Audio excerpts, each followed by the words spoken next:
Welcome back to the YouTube channel Malawian Camera zakuluakulu tipasene ma update amene achitika madzulo usiku ku dziko lija la Israel pamene chipanda Trump chipanda America kubwera kukathandizira kuwakha mabomba a Iran ku Israel ndekuti bwezi pano tikumva zina chifukwa dzulolo ndi anapanikiza dzulolo nde anaphulitsa.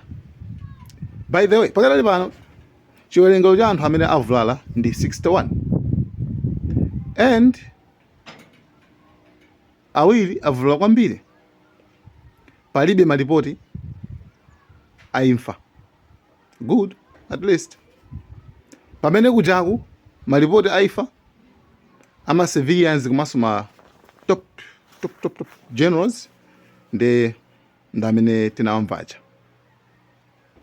Izo ndi zimene zachitika kwambiri ku dziko lija la Israel. Information ino ndiona kuti Israel kumapetopetoko kumambiro kuja timaona ma videos amene amaponyedwa ndiye anthu akumeta koko, koma kumapetoko anazaletsa kuti ayi palibenso amene akuyenera kuponya ma videos and aliyense amene amaponya ma videos amapangidwa accused kuti akugwira ntchito ndi Iran ngati adani, kuti why mukujambula kumaponya chifukwa chani. Ndi actually zinali zovuta kwambiri, ma videos anachepa kumapeto kuti tipeze ma videos okuchokera ku Israel. Number 2, ndili ndi video chaba kuti ndipange post zivuta chifukwa video yo ndi ya Fox News ya Fox ya ku America ija. Mtolankhani anali ku mkatikati Tel Aviv pafupi just ku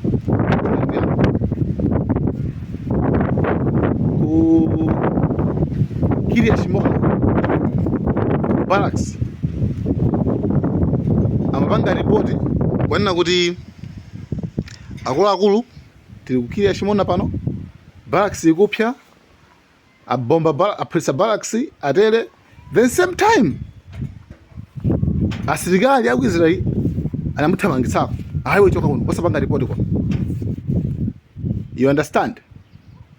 Video imene sokuti sorry iye video imene ndi nayo ilipo imene ikukira sombone wozira thinkidi ndekuti anthu akuletsedwa kujambula ma videos kumene koko nanga kamukanize mtolankhani like Fox News, Fox, you know, actually akuonesa like hey, this is what is happening. Ndebaja matrick Israel amene akakhauri akuluza samafuna kuti winake akhangara kujambula, you know, samafa zibiri kunja.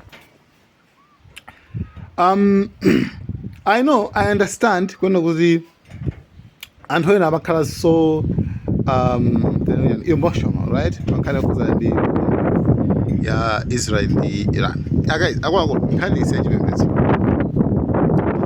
It's not the issue ya chipembedzo kuti pakana iya abamukuno and china swimene tingadziwa pachene si issue ya Christians, because ndikudaba kumatuka mavesi yayi Israeli makuti nkango makuti la tinalongosola kambiri kuti pali kusiyana pakati pa Ayuda ndi ma Zionist. Ma Zionist ndi ena, Ayuda ndi ena, right? Palibe tibe vuto ndi Ayuda, anthu alibe vuto ndi Ayuda, vuto ilipo apa ndi lama Zionist, right? Anthu amene wawa ndi amene ali uyipitsitsa kwambiri, amene samafuna kuti asakanikende anthu ena, amene samafuna kuona kuti ena akhale pa mtendere. Iwo akuti ndi osankhika, atona kuti osankhawo anawasankha kani ndani kani ona sindikudziwa. Ndi actually ndi issue imene okay, I think mbio mnalongosola kusankhani kuza ndi anthu amene wawa ndi Yesu, like relationship yawo ndi yotani kuti Kristu kuchikhulupirira kuti iweyo popanda Yesu ndikuti zako suti zingayende yayi, right? Popanda Yesu zako suti zingayende yayi. Like you need Jesus, right? Kuchikristu kumeneko, kuchislam kuli the same thing. Iweyo kungokanena kuti Yesu ujayo amene ujayo mandikayikisa ile ndikuti iweso completely potenga ndi chikhulupiriro cha Islam ndikuti iweso ndikuti zikakuvuta chifukwa Yesuyo ndi otumizidwa ndi Mulungu. Yesuyo ndi liwu la Mulungu, ndi mzimu wa Mulungu mmene inalongosola Quran. Ndiyeno ukuyenera kukhala in touch, kuyuza njira zimene amayenda, like completely chikhulupiriro cha Islam silingapange sideline Jesus. Okay, takamba za zikhulupiriro ziwiri ene baba. Ndiyeti ndipita niku anzathu pamene tikwane nawa ma Jews ma Zionist. Amachita kunena monena openly kunena kuti akuluakulu za Yesu zabodza. And Yesuyo anali munthu wonena kuti ndi wabodza. Anangobwera kungonamiza anthu kuti mwakuti hayi niye mwakuti. Amampanga deny openly. You understand? Come on, I do not understand. It isn't invested why. But like, oh no, yeah. Hi, basi, you know, something like that. I don't know what you mean. Mawalenga kwambiri, eh? Kumawalenga. Okay. Timango fadi yanke nkane kuza ndi my emotions amena nthawu makhala nawo chifukwa anthu akulusa kwambiri. Anyway, ishibele ibire mena.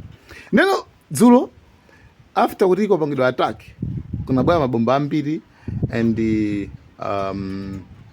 ma drones amenewo zabana mabomba missiles kama missiles kula na ambiri kwambiri ma missiles anali just I think around 6 kama ena amamchuka anali ma drone and panapeza kuti Netanyahu anayankhula koma amayankhula ali kwa yankhula anthu aku Iran kuti tifati kuyankhula ini ino anthu aku Iran kuti boma lanulo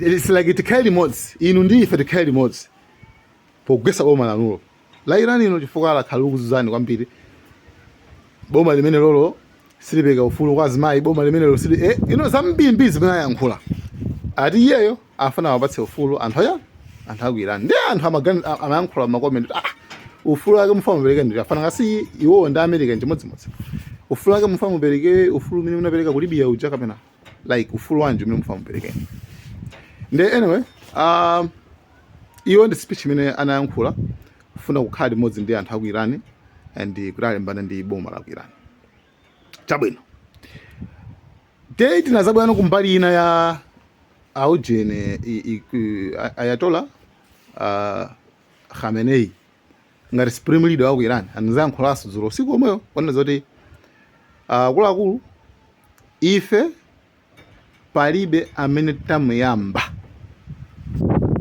point ife palibe amene tamuyamba sitina prise munthu aliyese timapanga zathu koma the moment wina wabwera nkuti panga attack ife timpasa chilango choti sadzayiwala.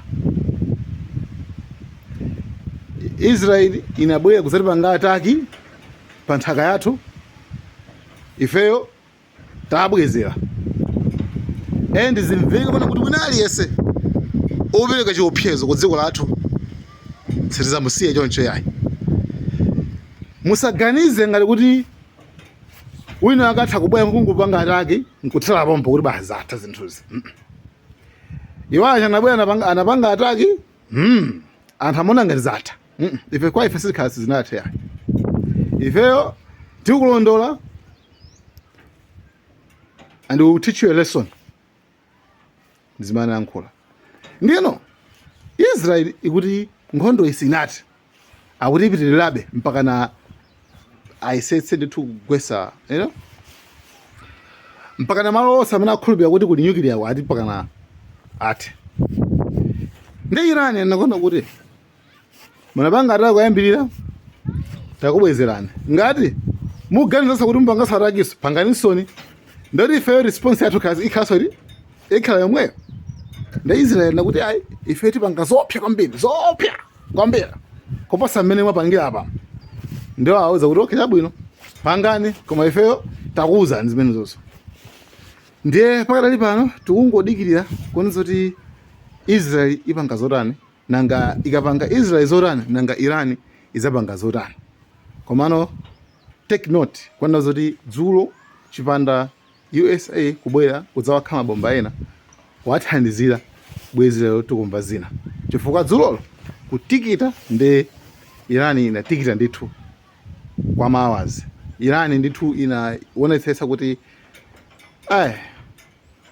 kuti kukadekha alese like umene kwadziwa zote komaro guys kunthu kuno kuti tinali under attack page ya IDF Israel Defense Force Facebook ndithu anachita kulemba kuti Israel is under attack, Israel is under fire.